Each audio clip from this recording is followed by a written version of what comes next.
présentation à venir présenter mon projet de recherche dont l'objectif principal est de documenter, étudier, théoriser les pratiques du scénario à l'ère numérique.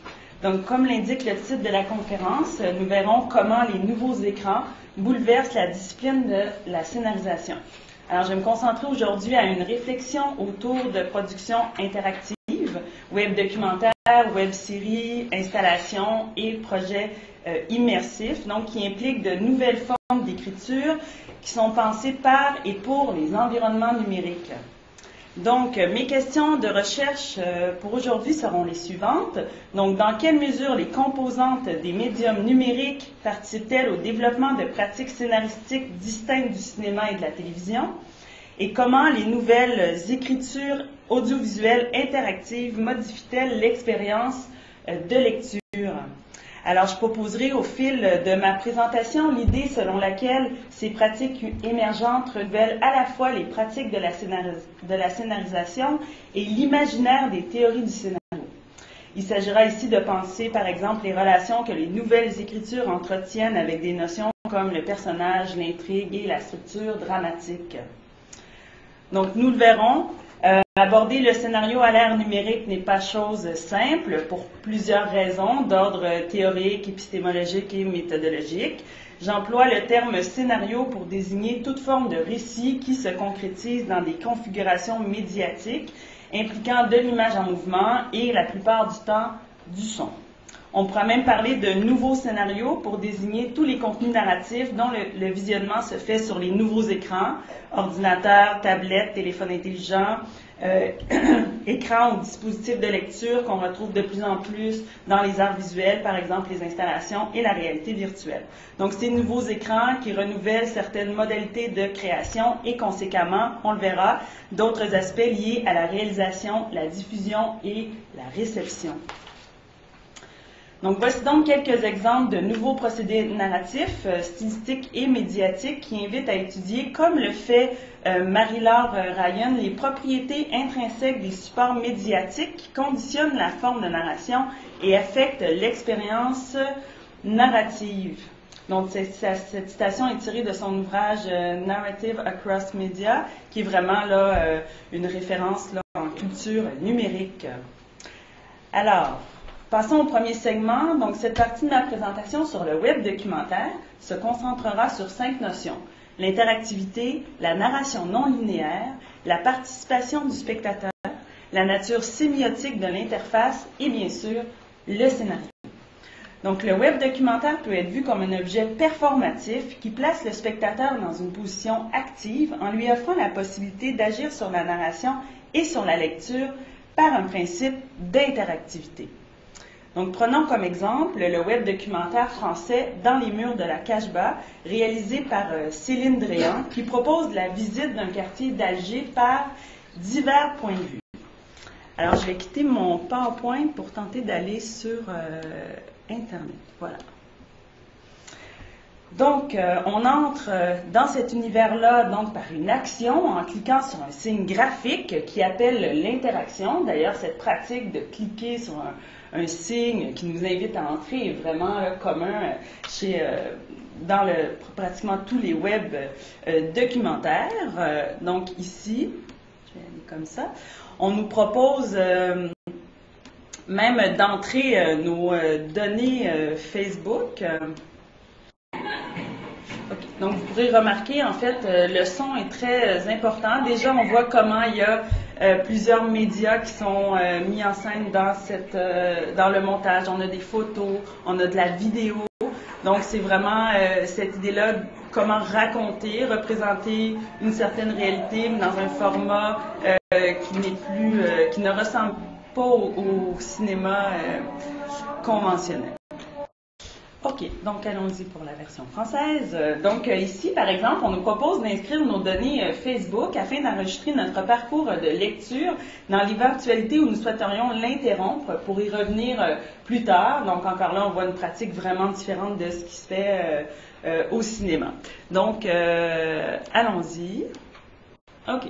Donc, par exemple, quand on entre, on peut aller, par exemple, au café avec les femmes, ensuite à l'école, On peut aussi aller voir du contenu, mais qui est répertorié comme sur une carte qui représente le quartier.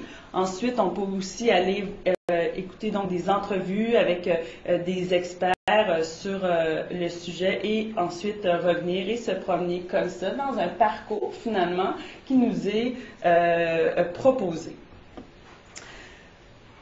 Donc, comme vous le voyez, déjà, on a plusieurs choix qui s'offrent à nous dans notre lecture.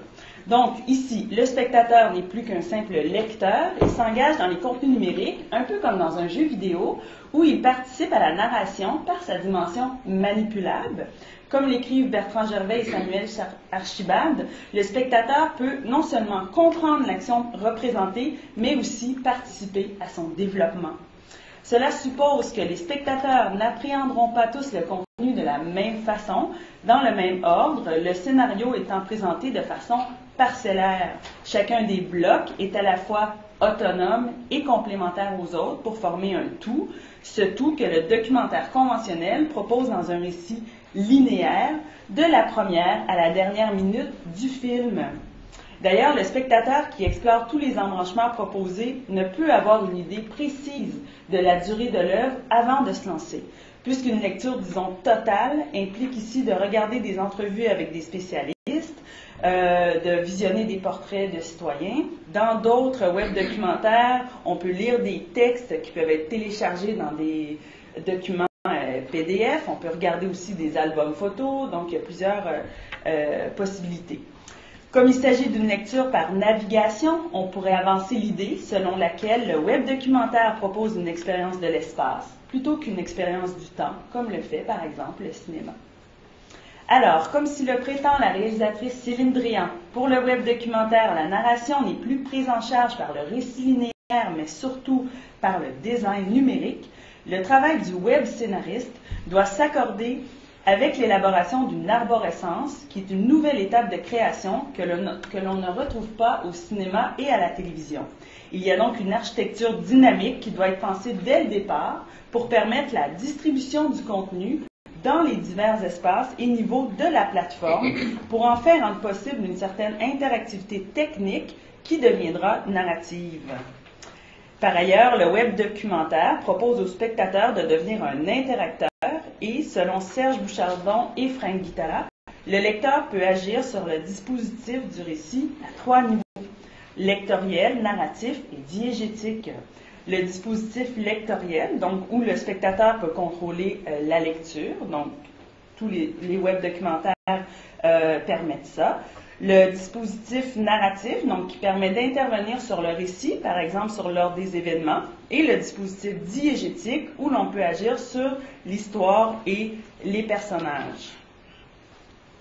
Bon, il y a certainement toutes sortes de risques et de défis encourus par la scénarisation de ces nouvelles expériences, comme la capacité à la fois du contenu et du dispositif à maintenir la tension entre narration et interaction. Voulant à tout prix solliciter l'intérêt du spectateur-interacteur, l'interface pourrait comme prendre le dessus sur le contenu et ainsi créer ce que Philip Booth nomme une inversion interfacique et qui, je le cite, consiste à considérer l'interface comme le contenu de l'œuvre et le contenu interfacé comme le stimulus à faire fonctionner cette interface. On donnerait donc priorité au comportement de l'interface sur le contenu. Un déplacement vers une forme apparentée vidéoludique pourrait alors s'opérer et l'aspect documentaire risquerait d'être comme occulté. Cela nous invite à voir de réelles métamorphoses des figures du documentaire, puisqu'il est mis en scène dans un environnement numérique dont l'interface peut produire, par l'interactivité, de véritables circulations de sens. Dans son ouvrage « Le langage des nouveaux médias », une autre référence majeure en culture numérique, Lev Manovitch énonce quelques réserves sur ce qu'il nomme le mythe de l'interactivité. Je le cite. « Auparavant, on regardait une image et on l'associait soi-même mentalement à d'autres images. Maintenant, les médias interactifs nous demandent de cliquer sur une image sélectionnée pour passer à une autre image. On nous incite en somme à suivre des associations préprogrammées ayant une existence objective. On nous demande de confondre la structure de l'esprit de quelqu'un d'autre avec la nôtre. » Cette remarque est pertinente dans la mesure où l'on parle souvent, pour le web documentaire, de co-création du sens par l'interactivité, notamment en raison de l'interface numérique qui peut assumer une fonction sémiotique, mais surtout parce que sans spectateur utilisateur, rien ne fonctionne. Mais on pourrait se demander jusqu'à quel point la création de sens est liée au fonctionnement, voire au mode d'emploi du dispositif, donc aux compétences numériques du spectateur, ce qui demanderait au scénariste d'organiser les modalités interactives de l'interface tout en développant son contenu. D'ailleurs, un des défis des créateurs est de proposer une lecture qui n'a pas l'air d'être une promenade à travers une base de données de médias composites. Il devrait plutôt y avoir une équation entre la cohérence du récit et la configuration du dispositif. Néanmoins, le web documentaire propose un parcours où le spectateur a l'impression d'être en plein contrôle du déroulement narratif, mais au fond, on peut penser qu'il y a toujours, dans les récits interactifs, un certain calcul de l'intrigue et de la narration. Selon la sémiopragmatique de Roger Odin, nous sommes impliqués de façon cognitive et affective dans la lecture d'une œuvre audiovisuelle. Il s'agit du processus de mise en phase qui peut être décrit comme le branchement du désir spectatoriel sur le désir à l'œuvre dans l'histoire racontée. Mais qu'advient-il d'une lecture qui est à divers degrés aléatoire et fragmentaire? La question se pose puisque le spectateur usagé vit une expérience au gré de ses choix qui peut laisser présager une mise en phase en deçà de la lecture d'un récit linéaire. À cet effet, Céline Dréan fait remarquer que, pour le web documentaire, il y a toujours le risque que l'internaute ne saisisse pas bien les enjeux d'une séquence parce qu'il n'a pas forcément vu d'autres éléments qui auraient dû les nourrir. Or, alors que le travail cognitif de construction du récit dépend ici de la réactivité du spectateur, on pourra se demander si les effets et les affects de la culture numérique sont différents de ceux produits sur les écrans de cinéma et de télévision. J'aimerais vous présenter d'autres expériences qui témoignent des métamorphoses du format documentaire lorsqu'il est pensé pour les environnements numériques. Donc, je me réessaie à aller sur Internet. Donc, j'aimerais vous présenter le projet B4, Fenêtre sur Tour, qui a été réalisé par Jean-Christophe Ribaud et qui a été mis en ligne en 2012. Donc, ce qu'il a fait, en fait, il a fait le portrait de 12 locataires. Mais ce qu'il faut savoir ici, c'est que ces 12 locataires d'immeubles différents, mais qui les a rassemblés ici dans un faux immeuble de banlieue parisienne. Donc, vous voyez ici comment le spectateur, en fait, est sollicité. Donc, ce qui est proposé par le contenu interfacé, l'interactivité. Donc, on peut aller, par exemple, ici, cliquer et on voit ici qu'on a accès, donc, dans chacune des fenêtres, par exemple, à un personnage, un protagoniste, et on voit ici un sous-titre qui nous dit un peu ce dont il sera question. Le même contenu est regroupé dans une autre catégorie, finalement, donc par thème, intimité, en bas, écran, solitude, etc. Donc, une des principales caractéristiques aussi de cette lecture-là qui est non linéaire, c'est que ça permet aux créateurs de rassembler, disons, leur contenu, de donner des chemins, divers chemins d'accès, souvent vers les mêmes contenus. Donc, par exemple, on peut aller ici. Et là, donc, on a accès à de courtes séquences, des portraits qui vont faire entre 3 et 4 minutes chacun. Donc, on est dans une pratique documentaire, donc, de portraits, mais proposé donc dans un contenu interactif.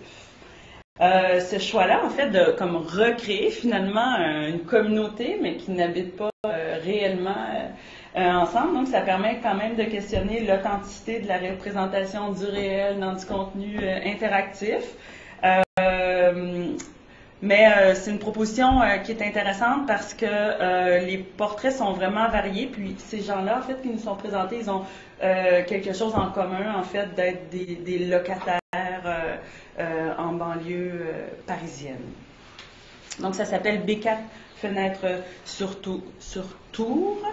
Ensuite, l'ONF, peut-être que vous connaissez ce qu'ils font. Ils ont lancé, en fait, un studio dédié au web documentaire et aussi à l'interactivité. Donc, sur Internet, ONF Interactif, en fait, vous allez voir, il y a plusieurs projets qui sont proposés.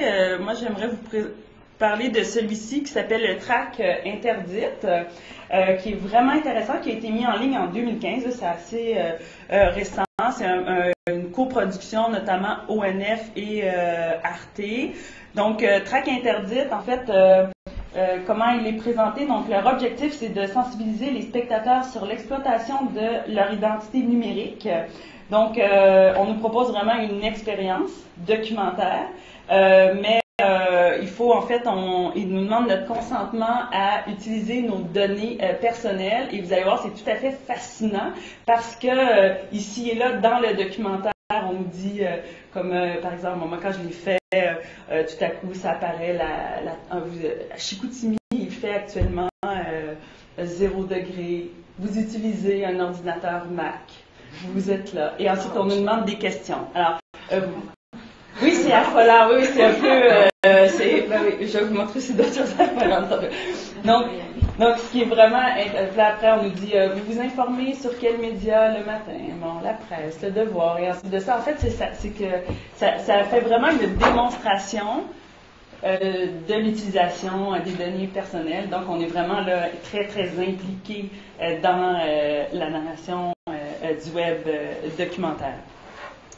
Donc, ça vaut vraiment la peine d'aller faire un tour si vous voulez regarder comment ça se passe. Et celui-ci, en fait, je voulais vous présenter comment la formule web documentaire, ça intéresse aussi les diffuseurs plus conventionnels. Par exemple, Radio-Canada. Ce qu'ils ont fait, bon, vous connaissez peut-être là, Les Pays d'en haut, c'est une série qui est actuellement en ondes en télévision, en fait. Et ce qu'ils ont fait, c'est qu'ils ont créé un web documentaire et ils en font de plus en plus. Donc, c'est du contenu qui est lié au contenu plus conventionnel. Et ce qu'ils ont fait, c'est assez intéressant. Donc, donc, à partir des thèmes qui sont abordés dans chacun des épisodes de la série diffusée à la télévision, ils ont créé du contenu interactif où on a du contenu à la fois des informations complémentaires, du contenu historique, etc. Et ils ont aussi intégré des vidéos d'archives. Et ce qui est assez intéressant, je trouve, dans leur proposition, c'est qu'ils ont fait un espèce de mélange entre documentaire d'archives, il y a des photos, il y a de la vidéo aussi, mais on retrouve aussi les personnages de la série. Alors, il y a comme un mélange entre la fiction, la réalité, le web documentaire, la télésérie et tout ça. Et encore là, le spectateur et internaute est sollicité donc pour aller justement lire le contenu. Donc, ça intéresse visiblement aussi les diffuseurs, donc les producteurs qui étaient habituellement, donc qui produisaient plutôt des contenus conventionnels. Alors, vous avez remarqué que ces contenus-là, avec de l'interactivité, ça appelle tout naturellement à la lecture en solo. Donc, on serait peut-être étonné de se retrouver dans une salle avec une personne, je ne sais pas comment on ferait des votes, on clique à droite, on clique à gauche. Donc, évidemment, ça change aussi notre façon de regarder, de visionner ces contenus-là. Donc, les nouveaux scénarios mettent en scène de l'interactivité, une collaboration et une participation des spectateurs par le biais de dispositifs qui sont des interfaces, donc pour des actions souvent narratives, donc suite à des réactions humaines. On voit aussi qu'il y a un éclatement du schéma narratif. La non-linéarité se remarque dans pratiquement tous les web documentaires, donc qui proposent des expériences fragmentées. Pour terminer ce segment sur le web documentaire interactif, j'aimerais préciser qu'une partie de mon travail se concentre à évaluer certains déplacements des pratiques et théories du documentaire. Par exemple, je travaille à partir de l'ouvrage de François Ninet, le documentaire et ses faux semblants, où il se demande des questions comme à quoi se reconnaît un documentaire? Y a-t-il des figures proprement documentaires? Que veut dire réel ou vrai à l'écran? Et j'essaie de voir, en fait, ce qui est déplacé, transformé ou similaire pour les formats web interactifs. Par exemple, je pourrais poser la question, le web documentaire est-il moins documentaire que ceux de format conventionnel? Y a-t-il des figures proprement web documentaires, par exemple? Aussi, je regarde évidemment comment la culture numérique change les manières de faire du documentaire qui est reconnu pour être un format plutôt conventionnel. Donc, la mise en scène, la façon de traiter les contenus, la subjectivité de l'auteur, son point de vue, autant de thèmes qui font partie de mon étude. Passons maintenant à la fiction. Donc, les productions de type fiction qui impliquent le spectateur sur le plan narratif sont très variées et se présentent comme étant interactives, participatives, évolutives ou transmédiales. Cela démontre bien que la scénarisation est une discipline en pleine mutation et ce, grâce à la culture du numérique. Premier exemple, j'aimerais vous parler de la web-série Solange fait parent, que vous connaissez peut-être, donc qui met en scène une jeune femme dans la trentaine qui s'amuse à jouer avec les limites de la fiction et qui s'adresse directement au spectateur pour l'interpeller. Donc ce lien relationnel opère également sur un blog et par le biais des commentaires que font les internautes sur les réseaux sociaux ou sur sa chaîne YouTube. Solange vient aussi de publier un livre et de produire un long métrage qui a pour titre « Solange et les vivants ». Ce sont donc des formes d'écriture multiples qui participent à la construction du personnage et influencent toujours la scénarisation de sa web-série. Donc, par exemple, si on retourne ici, donc le contenu, ce qui est vraiment différent dans cette façon-là de créer des contenus à l'ère numérique. Bon, d'abord, évidemment, la facilité, je pourrais dire, de production. Donc, on n'est plus dans toute cette économie-là d'une industrie cinématographique très lourde. Donc, Solange, en fait, elle fait partie du phénomène des YouTubers, comme Norman ou Cyprien. Bon, il y en a plusieurs là, vedettes. Et évidemment, ça change aussi notre façon d'appréhender ce contenu-là en tant que spectateur. Déjà, les commentaires, ça peut-être orienter certains de nos choix. Vous avez peut-être vu, elle a mis en ligne une vidéo là, assez récemment où elle lit tous les commentaires, plusieurs des commentaires haineux qu'elle a reçus. C'est très, très bouleversant. Parce qu'elle fait partie aussi de cette dynamique-là des créateurs qui sont en lien vraiment avec leur public. Et évidemment, ce qui change, c'est le nombre de visionnements, en fait, qui est affiché. Alors, c'est certain qu'on peut être tenté en tant qu'influencé, en tant que spectateur, par une vidéo qui a été vue 800 000 fois, plutôt qu'une qui a été... de juger la qualité d'une vidéo par le nombre de visionnements, finalement. Ce qu'on était peut-être moins influencé, peut-être que c'est un peu le rôle que joue aussi la critique au cinéma ou le bouche à oreille. Donc, je crois que ça, c'est... en fait, c'est vraiment tout à fait une caractéristique de ces vidéos-là qui sont mises en ligne. Donc, elle en a fait vraiment plusieurs et j'aimerais vous présenter, en fait, un extrait pour vous montrer comment il y a vraiment un dialogue. Bon, on verra comment il se joue ce dialogue-là, mais avec les spectateurs. Ça fait longtemps que tu n'as pas posé des questions, que j'ai répondu mal à côté et de manière à ne pas te satisfaire ta curiosité. Aujourd'hui est un nouveau jour de... Oh non! J'ai un trou dans mon cul! On va commencer. Ça fait 4 ans qu'elle existe, Solange.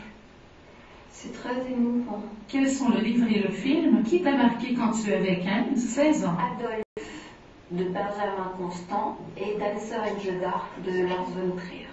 Si je te dis Bertrand Blier, que réponds-tu? Gérard Depardieu qui respire la culotte d'Isabelle Huppert quand elle avait 15 ans. Crois-tu en l'amour éternel, dans le sens la femme ou l'homme de notre vie? Je pense qu'on en est sûr quand on est mort. J'ai le droit de t'aimer, tu penses? Bien sûr. Je n'ai vu aucun film de Romère. Selon toi, je commence par lequel? Ah, Wikipédia.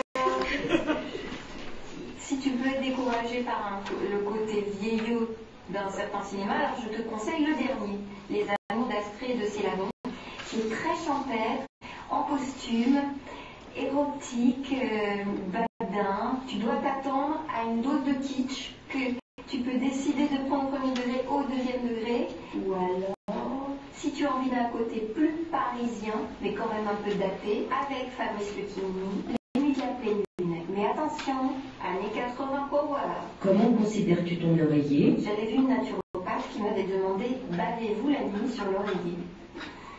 J'ai eu un peu honte, mais j'ai dû répondre que, hélas, oui, c'est le signe de quoi? Internet, dis-moi, je m'inquiète. Pourquoi l'amour entre deux personnes ne peut pas? OK. Donc, j'avance un peu. Marre et j'ai plus besoin de lui, mais parfois ça fait très très long.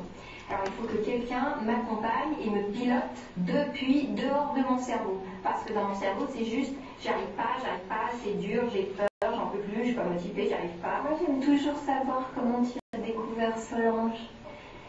Donc si pour mon cadeau d'anniversaire de les 4 ans, tu pourrais écrire en commentaire comment tu m'as rencontré. Parce que j'étais pas là en vrai quand tu m'as rencontré. Toi t'étais là, mais moi c'était le passé de moi-même qui était là, tu comprends?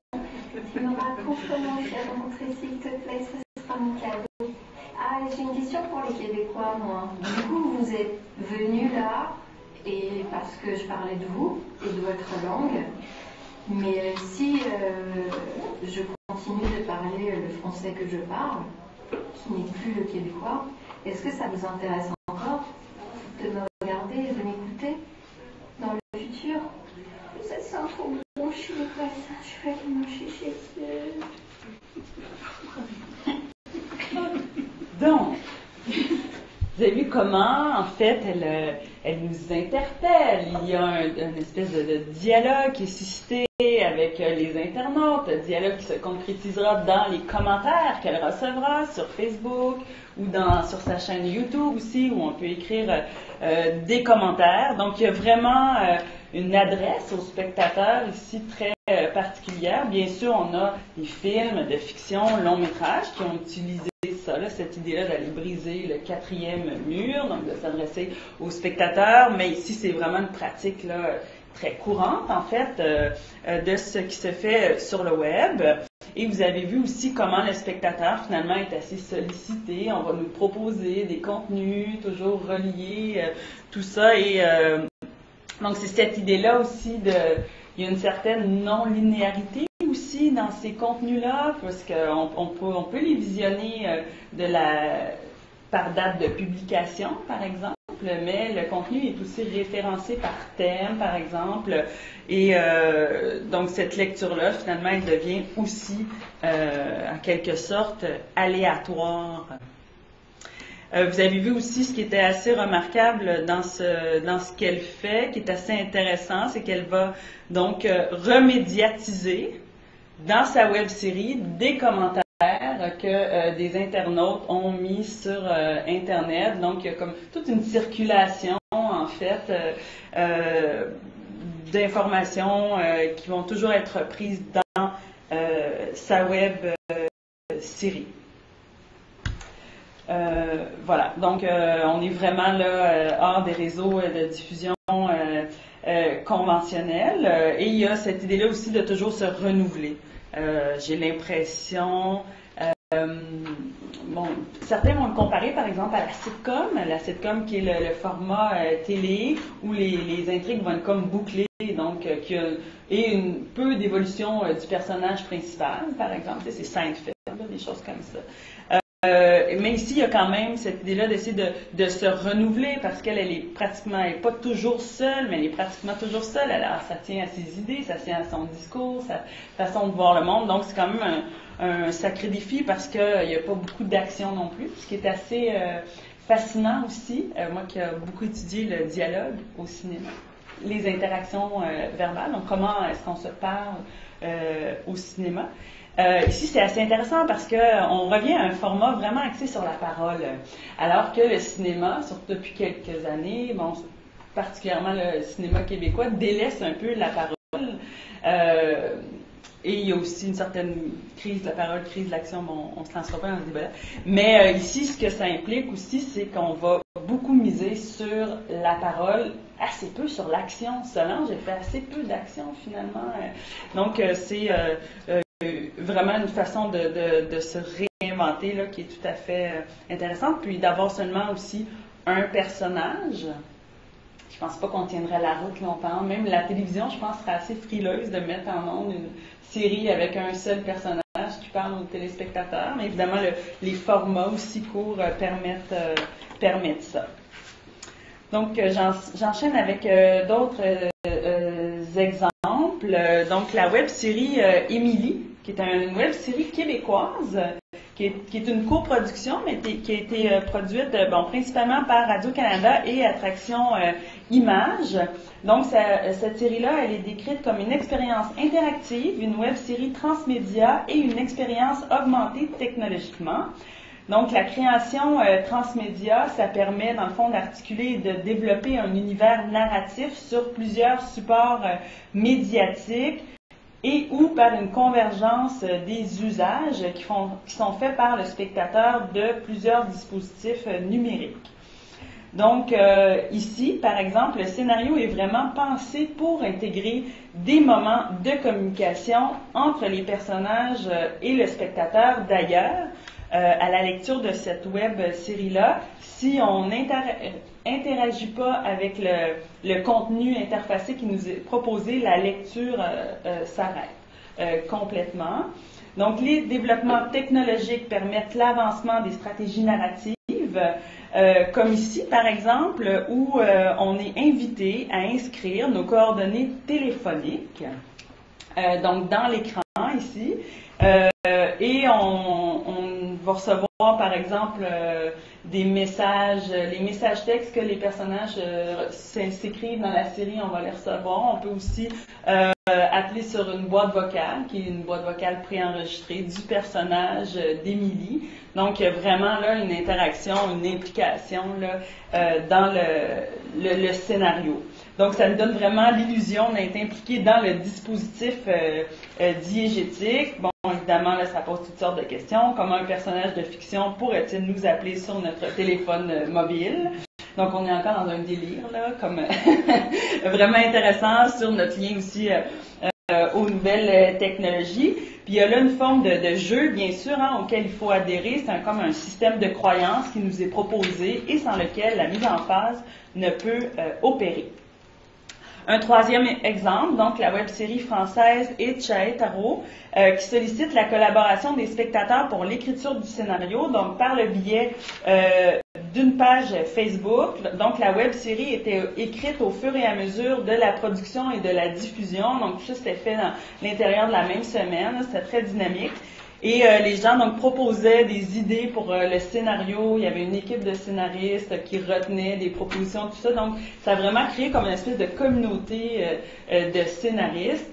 Bon, bien sûr, il y avait tout un tri. Puis, ce qui est intéressant, l'équipe de création, ils ont donné beaucoup d'entrevues. Puis, ce qu'ils disaient, c'est que des fois, il fallait pas se laisser influencer sur le nombre justement de j'aime, parce que les gens proposaient des choses. Et là, tout à coup, il y avait un engouement. Et là, ça récoltait 200 j'aime, et là, il disait, oui, mais comment on va faire pour la réaliser? Où est-ce que ça va nous mener, cet embranchement-là de narratif, après, comment on va développer notre série? Donc, il y avait vraiment là un mouvement très participatif. Évidemment, ça change la façon de produire le contenu, de le réaliser, et évidemment, le web, c'est la meilleure plateforme pour réaliser ça. Donc, j'aimerais vous présenter d'autres types de productions. Donc, on va quitter un peu la web-série, mais que j'appelle toujours, en fait, dans ma catégorie des nouveaux scénarios et qui représentent bien l'idée, selon de Jacques Aumont et Michel Marie, selon laquelle, au cinéma, comme dans toutes les productions signifiantes, il n'est pas de contenu qui soit indépendant de la forme dans laquelle il est exprimé. Donc, HBO, a lancé le projet Imagine, donc en 2009, dont cette expérience-ci, qui est l'expérience Cube, qui représente une dimension donc, du concept de storytelling transmédia. Donc, le projet, qui est un projet donc de fiction, court-métrage, a été tourné selon 4 points de vue visuels différents, qui étaient diffusés sur un écran cubique, donc qui demandait aux spectateurs, donc soit sur l'installation, ici c'est l'installation qui était à New York, mais ils se sont promenés dans plusieurs villes américaines. On peut aussi faire l'expérience sur le web. Donc, on doit absolument regarder les 4 récits fragmentés pour comprendre les enjeux de l'intrigue. Il y a aussi toutes les sensory stories. Donc, on est plutôt dans le monde des arts visuels, donc qui repense vraiment l'interface homme-machine, donc pour créer des expériences émotionnelles, mais dans lesquelles il y a du récit. Donc, soit par des écrans où vraiment le spectateur est toujours vraiment pris à partie dans un dispositif là, de lecture. Je vous donne un exemple.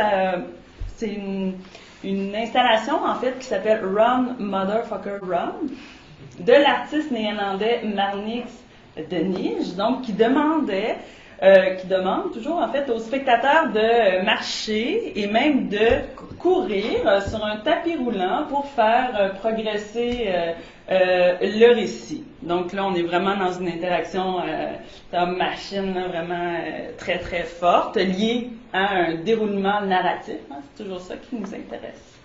Enfin, on ne peut éviter de parler de réalité virtuelle, comme les projets immersifs, par exemple, développés par un studio montréalais hyper talentueux, donc le studio Félix et Paul, vous en avez peut-être entendu parler. Ils ont fait donc plusieurs expériences. Vous pourrez aller voir sur leur site internet. Là. Par exemple, ici, c'est une expérience, en fait, c'est comme on est vraiment là dans le studio de Patrick Watson. Puis si vous l'essayez aussi avec votre téléphone intelligent, comme quand vous le tournez comme ça fait un peu l'effet du casque de réalité virtuelle. Je vous présente une installation aussi qui s'appelle Birdly de l'artiste suisse Max Renner. Elle a été présentée ici à Montréal au Centre Phi l'automne dernier. Donc vous allez voir, ça propose des sensations et une vue comparable à un oiseau en vol via un dispositif de simulation en réalité virtuelle augmentée. Voilà, donc le spectateur, je vais le remettre. Donc le spectateur est dans vraiment un dispositif là, de visionnement. On est dans vraiment là, les sensory stories, là, tout ce qui fait appel non seulement à une compréhension du récit, mais à une réelle expérience, donc des sensations. Et vous voyez ici derrière, on a l'image qu'il voit dans le casque de réalité virtuelle. Donc c'est assez élaboré comme dispositif. Voilà. Bon, des exemples, il y en a plusieurs. C'est vraiment intéressant de voir aussi comment la notion de récit et d'interactivité dans le domaine des arts visuels là, est vraiment très, très présente. Ça intéresse beaucoup les créateurs. Il y a de plus en plus d'écrans aussi dans les œuvres, en fait, qui sont proposées par les artistes du côté des arts visuels. Voilà. Donc, tel que nous venons de le voir, les scénarios de fiction à l'ère numérique nous invitent à repenser notamment les notions d'intrigue, de personnages, de structure dramatique.